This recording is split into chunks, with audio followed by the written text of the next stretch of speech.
GRIAS Academy. So, Directive Principles of State Policy అనేది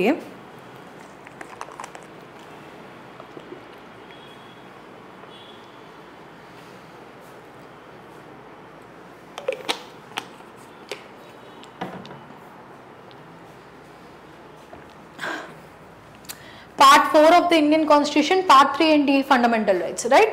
So, Fundamental Rights ఏంటి 12 to 35, right?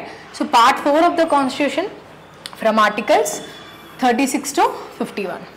So, 12 to 35 Fundamental Rights. So, అవి Part 3. 12 to 35. So, ఇది Part 4 and Articles 36 to 51. So,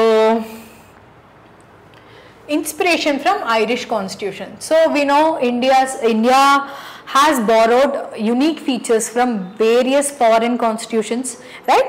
So manam DPSP ane concept Irish Constitution nunchi inspiration పొంది దాన్ని ఆ ఫీచర్ని borrow చేసుకొని మనము మన ఇండియన్ కాన్స్టిట్యూషన్లో directive principles of state policy under part 4 and articles 36 to 51గా ఇండ్యూస్ చేసాం. ఓకే, సో డాక్టర్ అంబేద్కర్ ఏం చెప్పాడు అంటే డిపిఎస్పీస్ అనేవి ఒక నావెల్ ఫీచర్ అని చెప్తున్నారు.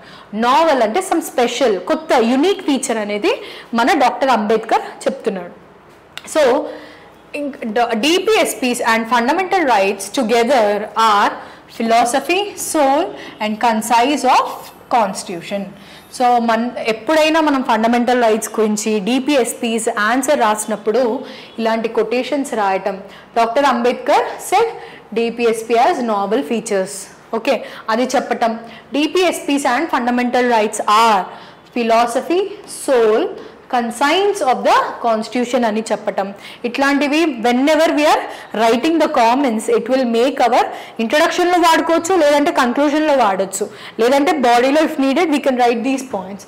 అప్పుడు మన ఆన్సర్కి ఒక కొత్త స్టాండర్డ్ ఇంక్రీజ్ అవుతుంది అనమాట. అప్పుడు evaluator will be impressed. Normal layman ఆన్సర్కి ఒక మెచ్యూర్డ్ ఆన్సర్కి డిఫరెన్స్ ఏంటి అంటే ఇలాంటివన్నీ కొంచెం ఇంప్రెసివ్గా ఆన్సర్ రాయాలి. ఇంప్రెసివ్గా ఎలా రాస్తాము? కరెంట్ అఫైర్స్ ఏదన్నా రిలేటెడ్ రాయటం, కరెంట్ అఫైర్స్ రిలేటెడ్, లేదంటే quotations.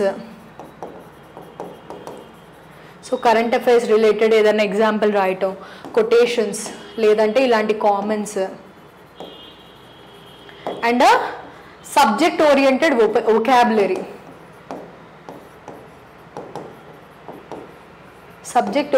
Vocabulary. So philosophy, soul, conscience of the constitution. So ఈ వర్డ్స్ ఎలా ఉన్నాయి? మన సింపుల్గా మనం డైలీ లైఫ్లో ఇలాంటి వర్డ్స్ వాడము, బట్ సబ్జెక్ట్ ఓరియంటేషన్లో ఇలాంటి వర్డ్స్ వాడటం వల్ల మన ఆన్సర్కి ఒక మెచ్యూరిటీ వస్తుంది అనమాట, ఒక స్టాండర్డ్ ఇంక్రీజ్ అవుతుంది. సో కరెంట్ అఫైర్స్ ఎగ్జాంపుల్ తీసుకోవడం, మనం న్యూస్ పేపర్ కరెంట్ అఫైర్స్ తెలుసుకోవడం కోసమే కాకుండా we have to read current affairs so that ఆ ఎగ్జాంపుల్స్ని మనము మన ఆన్సర్స్లో రాస్తే UPSC is demanding it. UPSC ఎందుకు స్పెషల్, ఎందుకు యూనిక్ అంటే కరెంట్ అఫైర్స్ రిలేటెడ్ టాపిక్స్ చదువుతూ వాటిని మన ఆన్సర్లో ఇంక్లూడ్ చేసుకుంటూ రాస్తే మన యూపీఎస్సీ అవ్వచ్చు, మొన్న జరిగిన టీఎస్పీఎస్సీ గ్రూప్ 1 ఎగ్జామ్ అయ్యి ఉండొచ్చు, నెక్స్ట్ ఇప్పుడు వచ్చే ఏపీపీఎస్సీ ఎగ్జామ్ గ్రూప్ మెయిన్స్ కూడా అయ్యి ఉండొచ్చు. ఏ దానికైనా ఇలాంటి కరెంట్ అఫైర్స్ ఇంక్లూడ్ చేయడం, comments, quotations, statistics and subject oriented vocabulary. So ఈ 4 they play a very critical role in getting the service. అంటే జస్ట్ మిస్ అయ్యింది, సర్వీస్ వచ్చింది అనే దానికి ఆ డిఫరెన్స్ ఉంటుంది కదా. జస్ట్ మిస్ అయ్యాం, ఎక్కడ తప్పిపోయింది అంటే ఈ 4 థింగ్స్లో ఏదన్నా ల్యాకింగ్ ఉండొచ్చు. సో అలాంటివి ల్యాకింగ్ లేకుండా మనం ఇప్పటి నుంచే నేర్చుకుంటే మన ఎన్సీఆర్టీ ఫౌండేషన్ కోర్స్ అప్పటి నుంచే if you start using this vocabulary, reading current affairs and in writing answers using these 4 things will make our answer better.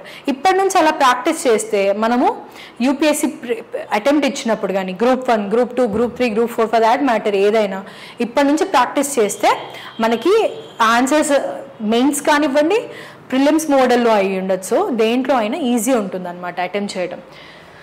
So next so features of DPSPs. So features ఏంటి? So they are constitutional instruction to state. So instruct చేస్తుంది అనమాట మన గవర్నమెంట్కి, ఈ పాలసీస్ని మీరు follow అవ్వాలి అని చెప్పి ఒక కాన్స్టిట్యూషన్ ద్వారా they are providing instruction to the state. So resemble the instrument of instruction of Government of India Act 1935 to the Viceroy. So manaki we already know Government of India 1935 Act ni manam mini constitution antam. So ఈ act అనేది చాలా important role ఉంది మన Indian constitution ఫ్రేమింగ్లో.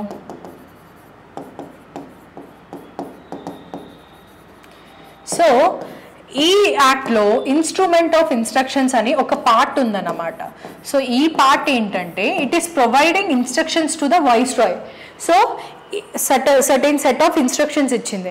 So నువ్వు the viceroy of India you have to follow these instructions అని government of India యాక్ట్లో instrument of instructions చెప్తుందన్నమాట. In the similar way మన ఇండియన్ కాన్స్టిట్యూషన్లో directive principles of state policy part 4 from articles 35 to 51 it is providing instructions to the government or the state. Okay, so it is aimed to establish economic and social democracy. So economic social democracy ante enti? Freedom to choose our economic aspects. అంటే నేను ఈ livelihood చూస్ చేసుకోవాలనుకుంటున్నా, నేను teaching చూస్ చేసుకోవాలనుకుంటున్నా. ట్రెడిషనల్గా teachers ఎవరు ట్రెడిషనల్గా చూస్తే హిస్టారికల్గా they will be Brahmans, but I'm not a Brahmin, but I wanted to choose teaching as my profession. So that is my economic democracy. So even though నాకు సొసైటీ పరంగా బికాస్ బీయింగ్ అ ఉమెన్ ఎక్కువ respect లేకపోయినా I'm being getting deserved respect. It means I'm having social democracy. So social and economic democracy అంటే the right to choose, the right to have authority on our choices economical ga and also societal aspects paranga. Okay, so that is it. DPSPs will help in the establishment of economic and social democracy. Next, it aims to establish welfare state. So manaki British time lo వాళ్ళ గవర్నెన్స్ని whether we can say they are following the welfare state principle? No. Britishers టైంలో we are having a police state. So what is a police state? They are only focused on collecting of revenue, but welfare ఓరియంటెడ్గా వాళ్ళు ఎప్పుడూ కూడా govern చేయలేదు. Their main objective was to keep the law and order in place and to collect the profits collected from the Indian colony. Okay, so Indian colony nunchi profits taxes ద్వారా profits collect చేసుకోవటం and also to maintain the law and order in the Indian colony was their objective. So that is called as Polish state. But whereas after independence we have adopted democracy, we have adopted, being a sovereign state, we have adopted democracy. So where the socio-economic welfare is the priority of the government. So welfare state, welfare of people is the priority. enti manaki welfare of the people.